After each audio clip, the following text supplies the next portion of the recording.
Gilang Aprilian Nugraha, terdakwa kasus fetish bungkus kain jarik Surabaya, divonis 5 tahun 6 bulan penjara oleh Hakim Pengadilan Negeri Surabaya. Sementara Balai Besar Karantina Pertanian Surabaya berhasil gagalkan penyelundupan ratusan satwa. Informasinya kami rangkai dalam Surabaya Update.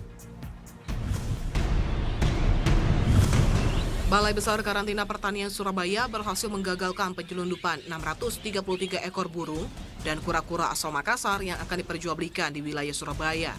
Sebelumnya, petugas dapatkan informasi dari warga kalau ada ratusan burung dilindungi di bawah KM Dharma Rucitra yang berlayar dari Makassar tujuan Surabaya. Setelah dilakukan penyisiran, ditemukan ratusan ekor burung yang dilindungi yang disembunyikan di belakang kursi sopir sebuah truk. Burung-burung ini disimpan dalam wadah keranjang plastik dan sangkar besi. 6 kakatua jambul putih, 19 nuri tanimbar, 313 jalak rio-rio, 10 ekor merpati hitam Sulawesi, dan 285 kura-kura berhasil diamankan oleh petugas. Nuri tanimbar dan kakatua jambul putih masuk dalam binatang kategori apindik 1 atau sangat dilindungi. Ada 3 truk yang mengangkut burung ini. Kita sudah tahu modusnya, lokasinya, sudah pengalaman bahwa itu pasti di belakang supir. Dan kita dengan kode-kode tertentu pasti burung itu berbunyi. Ini sudah pakar-pakar Pak kita. Dan dilindungi ada 3 truk, langsung kita amankan. Orang yang kita proses. Kelima tersangka penyelundup dan pemilik satwa ditahan Polresta Tanjung Perak.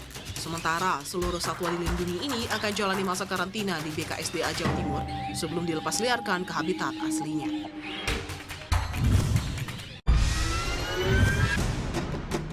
Good people masih ingat kasus fetish bungkus kain jarik yang dilakukan oleh mantan mahasiswa Unair Surabaya, Gilang Aprilian Nugraha.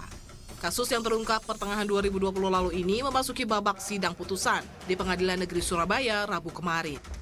Dari pertimbangan bukti-bukti persidangan yang ada, Ketua Majelis Hakim memutuskan terdakwa Gilang terbukti bersalah dan melanggar pasal berlapis.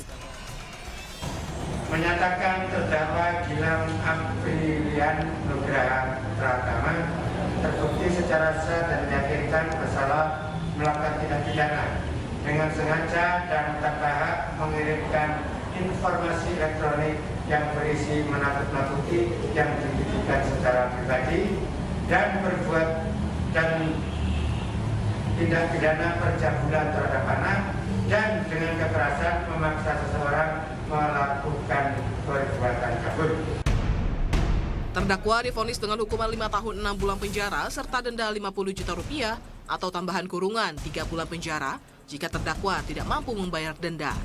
Sementara pihak penasihat hukum merasa kecewa karena dalam agenda pembelaan membantah tuduhan jaksa penuntut umum terkait adanya pengancaman.